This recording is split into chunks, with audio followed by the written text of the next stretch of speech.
What's up guys, it's your favorite Kiwi coach. Welcome back to another video. This is going to be a new video series where we react to other golf instructors' videos. Now ultimately I want this to be reacting about Japanese golf instructors and hopefully just giving you guys a little bit of a standard. Whenever a golf instructor says one thing, maybe I can help relay it to you guys maybe in a simpler way, just make the whole YouTube experience for you guys a little bit easier to understand. This particular video, we're actually going to be reacting to George Genghis. He has an instructional video on how to use his G-box. Let's go hop in. So welcome back to the channel, guys. If you guys are new to Kiwi Golf Japan, we do a bunch of videos like this every single week. So what you got to go do is hit that little red subscribe button, smash the like button, please leave a comment. Let me know if you like this new style of video. And as always, please hit that little bell notification. You guys are going to get notified every single time we drop a video.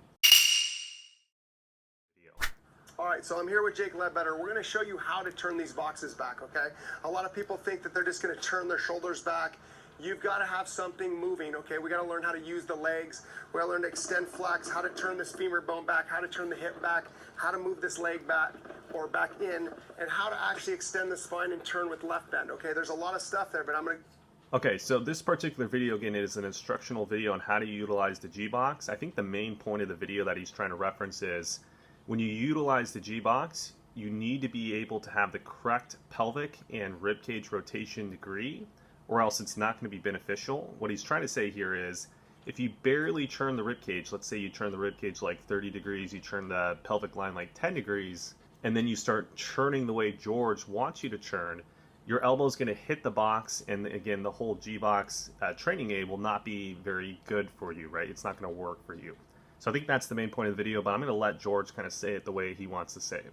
Go through them all just so you know how to turn, okay? Because a lot of you are going to try and use the box and not turn, and then when you open it's going to hit in the downswing, okay? So you've got to turn to be able to get the arms back in front, okay? If you don't turn, get the arms in front, what's going to end up happening is you're just going to come across the ball. So we're going to show you how to turn everything back so you can now leverage the ground and get that back in front. But if we don't turn and we try and leverage, we're coming over, so we're going to bring our arms behind us. Now there's some... Interesting. So yeah, he used to say just everything rotate, but leverage I think is what he's trying to say, how to churn, how to squat, how to use the correct tilts and bends. So when he's saying leverage, I'm pretty sure that's what he means right there. Players that actually use these or would use them, like a Jim Furyk, has very little turn and he starts to open, would hit that box. He'd have to. And if he had no turn and he tried to keep in front, he'd come too far out in front of it, okay? So we're going to try and make you understand how to turn. Alright, so that little section of the video might be confusing for some of you guys. So the reason why he referenced Jim Furyk is he's trying to talk about if you're like a PGA Tour player, you're a professional golfer, and you've had this natural golf swing that you had for a long time, it might not be the best for you to use the G-box if you meet these requirements. So for Jim Furyk, he's one of those players where he doesn't churn the pelvis a lot, right? Let's say he churns about 20 degrees in the backswing with pelvis rotation, and he also really opens up and really rotates the pelvis line in transition and gets that elbow really stuck behind him. But Jim Furyk has also won a bunch of PGA Tour events. He's shot a bunch of low scores. He's a very talented player.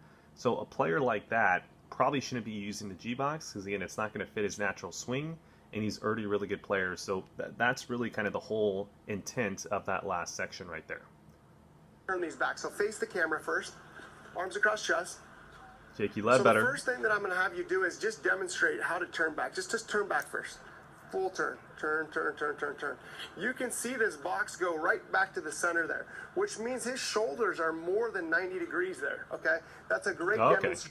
That's actually kind of new. So back with GG Swing Tips, George used to kind of preach that you want to get the rib cage to turn 90 degrees, and then you want to get the pelvis line to turn right around 45 degrees. But it seems like he's actually kind of changed up his style of teaching or the method a little bit, and now it looks like he wants to get the rib cage rotation more than 90 degrees, and the pelvis rotation possibly, he didn't say it in this this part right there, but maybe he also thinks and wants to get the pelvis rotation more than 45 degrees. To be honest, he teaches quite a bit of rotation with the pelvis and the rib cage on the downswing, so it could be a way for him to match up his players' golf swings, because again, they want to rotate so quickly. It's probably much better for them to get a whole lot of pelvic rotation and ribcage rotation in the backswing. If he sets the box up, okay? So what we're going to do now is number one is if we turn, go ahead, set up. One more time, do the same thing. You're going to see he's creating some space here, okay? Do it again. You're also going to see that as he does it, he's extending his lower spine. Now, what's extension of the lower spine? This is extension of the lower spine and the middle spine, okay? So that's what he's doing in his backswing. So show one more time. Okay, so what he's talking about there, extension in the lower spine is actually called lumbar lordosis, right? So it's really the curving, increasing the curvature of the lower spine, and then the upper or mid spine, that's the thoracic. He's talking about extending the thoracic. Now, what I think this might be misleading for a lot of you guys watching this, it doesn't mean that to utilize the G-box effectively, you need to have the amount that he's talking about in terms of thoracic extension and lumbar lordosis.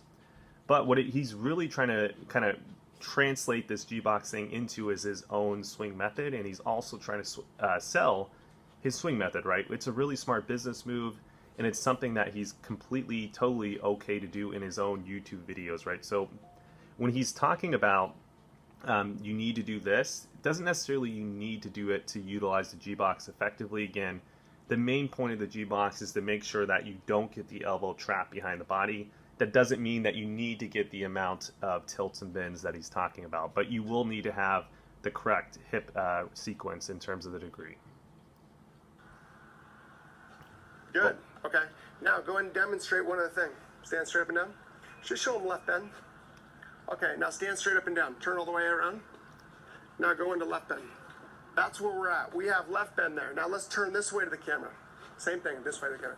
Okay, good. Now just extend and flex your knees with no turn. Okay, so just extend, just backswing. Okay, so we're going to do that. We're going to extend and flex. Stop at extension and flexion. Good. Now let's turn them back. Okay, so that's still... Okay, when he's talking about extend and flexing of the knees, he's talking about the lead knee wants to be flexing slightly, i.e. the knee is going to bend a little bit, and he's talking about the trail knee should be extending. Now, something there that I think you guys might get confused about, and I think he actually does reference later in the video, is you don't want to hyperextend your knee, the trail knee. So that just means you don't want to lock the trail knee. You don't want to fully extend it, but you do want to see a natural extension move, right? It's going to go from flexion at setup to slightly more on the extended side in the backswing.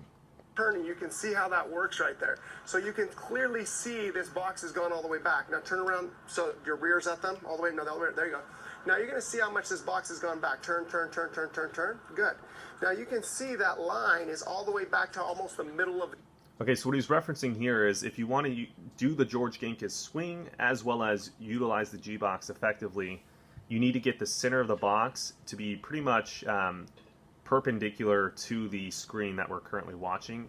I think he's more so referencing the ribcage rotation than he is the pelvis rotation in this example, because if you note here that the box is looking like it's 90 degrees, if anything, more turned than 90 degrees. So when he's talking about getting the box centered, I think you should be focusing more so on the rib cage rotation to get that box to fully turn that way. But obviously, you also need to focus on the pelvis rotation because, again, the rib cage can only turn so much before the pelvis rotation needs to happen for you to fully get the turn.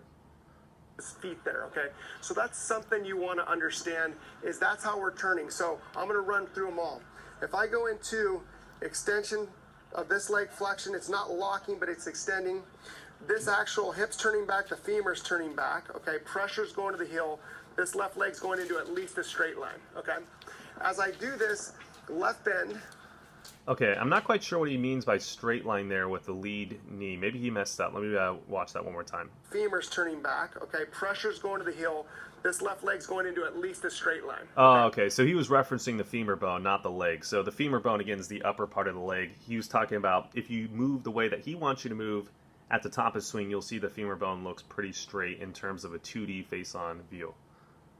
As I do this, left bend is around the corner. Okay, so we're going to go all the way around the corner. As my chest... So, again, this might be confusing. He's talking about you want to be adding on left side lateral bend throughout the whole backswing, basically, is kind of what that means. Chest is moving up. So we're left bend around and chest up, okay? So that's how we're going to finish our turn. So demonstrate one more time, Jakey. Yep. Big, huge turn. Yeah, that's good. Perfect. Good. Okay. That's exactly how we want to demonstrate. If you don't have that turn and you don't know how to turn, this box is not going to move back and it's not going to work, okay? All right, and that pretty much wraps up the video. So, in review, again, I think the main point of the video was if you want to utilize the G-box effectively, you got to make sure you have the correct pelvis rotation numbers and the correct rib cage rotation numbers. Again, It seems like for him, he recommends that you should have more than 90 degrees of ribcage rotation and more than 45 degrees of pelvis rotation. In my personal belief, I think that you should have probably anywhere from 70 degrees of ribcage rotation or more, and then obviously more than like 35 degrees of pelvis rotation or more for really to get this G-box correct. And as well as you also need to factor in how early you're opening the pelvis line and ribcage, because again, that will also factor in if your elbow is stuck or not. Overall, I think the G-box is a great invention. I honestly think that you guys should definitely go out there and purchase it if you do have the elbow stuck behind the body. I'm not an affiliate for this product, so again, this is just my honest feedback. Overall, again, I do like George Genkus. I really like the message that he's trying to bring across. I think he's the right instructor for the right time for the American golf industry.